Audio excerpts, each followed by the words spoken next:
Welcome back to another episode of Willis Talk. Check this one out. It's another yellow baby. But it is a 1955 Chevy.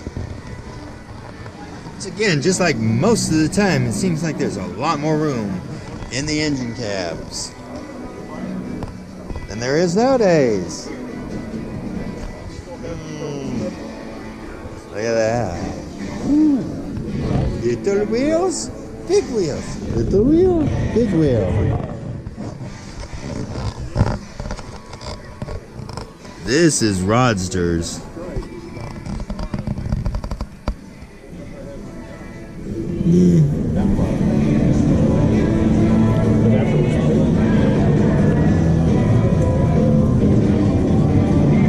Check this out from the backside.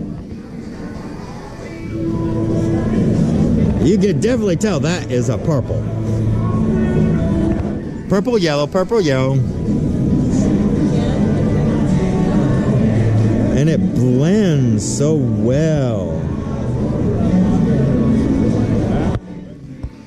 Check out the hood too. You got breathers right there so I can let your engine cool without overheating in here so easy. Even though it's got a gigantic radiator, it still needs it. Trust me.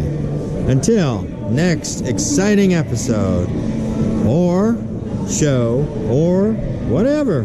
Enjoy here at Willis Talk.